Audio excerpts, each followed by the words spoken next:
Church of the Assumption of Our Lady, Olmelos de Muno. The structure of the building is basically late Gothic with some Renaissance features.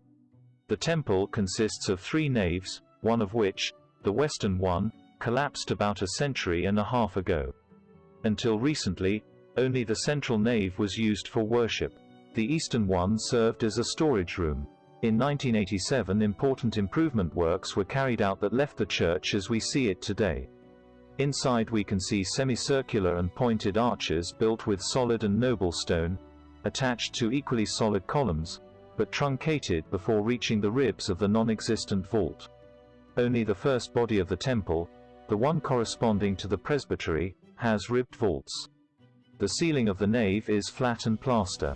Likewise, the stone is strong and becomes palatial to form the stairs and the handrail leading up to the choir, where we find a valuable balustrade, which serves as a parapet. The Sotokoro vault deserves all admiration for its finely carved keystones and frets with biblical themes. And another stone element worth considering are the tombs. The one on the wall of the epistle, also close to the presbytery, has the recumbent statue in ecclesiastical clothing and with smears that bears the scene of the Annunciation, Calvary and the Final Judgment. Altarpieces. The 3 current altarpieces formed a single one in some Hieronymite monastery. It would be of considerable dimensions and some of its pieces have been lost. For unknown reasons it was transferred to Olmelos in 1867.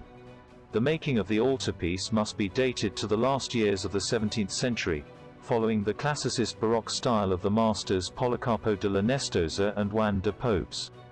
In the parish books it is said that a carpenter, a mason and 2 laborers worked several days to adapt this enormous foreign piece of furniture to the small measurements of this small rural church. This first and great altarpiece contained several columns with fluted shafts and Corinthian capitals with acanthus leaves. The most striking and valuable were 4 framed reliefs relating to the childhood of Jesus, the Annunciation, the birth, the adoration of the Magi and the circumcision. For the current main altarpiece, the reliefs of the adoration of the Magi and the circumcision were chosen, enriching them with columns and other decorative elements and pieces necessary to assemble and adapt to the apse and the vault. In the bank of this we find 3 small painted boards, the Assumption of Mary, Saint Jerome in the Desert and the Betrothal of Mary and Joseph. In the first body there is an important Renaissance walnut-wood tabernacle with a door representing the Mass of St. Gregory and on each side, an apostle, St. Peter and St. Paul. And on the tabernacle shines the beloved processional carving of the Virgin de la Antigua. These 2 pieces, tabernacle and virgin, which OCC. Up a large central niche, do not belong to the style or period of the altarpiece.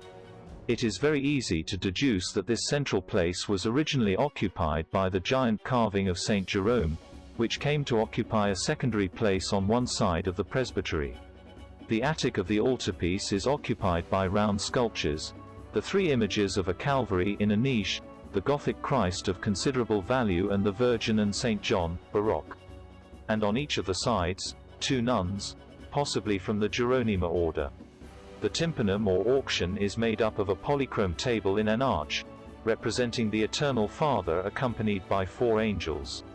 The 2 lateral altarpieces had the same process of adaptation and adjustment to the arches of the nave. For each one of them another theme of the childhood of Jesus was reserved, the Annunciation and the birth. Among the images that are preserved, 2 Holy Christs stand out.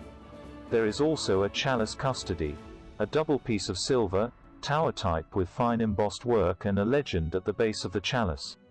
This small town appears for the first time in historical documents in the year 1068 when it was abbot of the monastery of Las Huelgas.